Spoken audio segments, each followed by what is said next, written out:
காஷ்மீரில் நடந்த பயங்கரவாத தாக்குதல் மனிதாபிமானமற்ற கொடூரமான செயல்.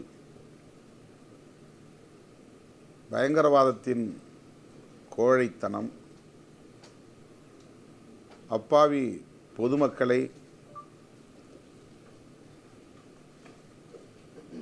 மிக கேவலமான முறையிலே படுகொலை செய்திருக்கிறார்கள். இதனை விடுதலை சிறுத்தைகள் கட்சி மிக வன்மையாக கண்டிக்கிறது.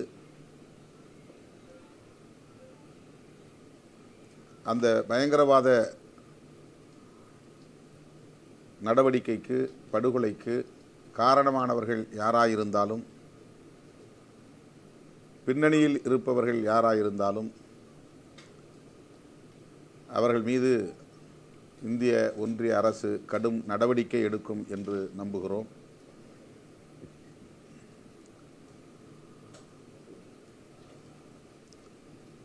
அனைத்து இந்தியர்களும் இத்தகைய பயங்கரவாத போக்குகளை ஒடுக்குவதற்கு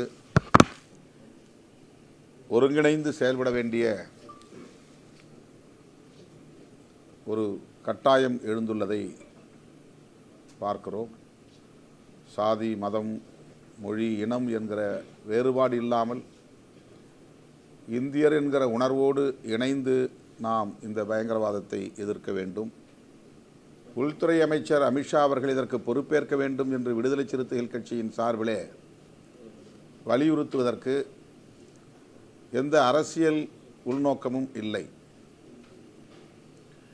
இதில் என்ன அரசியல் ஆதாயம் விடுதலை சிறுத்தைகள் கட்சிக்கு கிடைத்துவிடப் போகிறது? நாங்கள் பதவி விலக வேண்டும் என்று சொல்லுவது எங்கள் ஆதங்கத்தின் வெளிப்பாடு, அவ்வளவுதான். இதனால் உடனே அமித்ஷா பதவி விலகிவிடப் போவதில்லை. அல்லது பாஜக அரசுக்கு நாங்கள் விடுக்கிற இந்த வேண்டுகோள் பெரிய நெருக்கடியை ஏற்படுத்தப் போவதில்லை. ஆர்டிகிள் 370 அரசமைப்பு சட்டத்தின் உறுப்பு எண் 370 நீக்கிவிட்டால் ஜம்மு காஷ்மீரில் பயங்கரவாதம் இருக்காது, பதற்றம் இருக்காது, சுற்றுலா வளர்ச்சி அடையும்,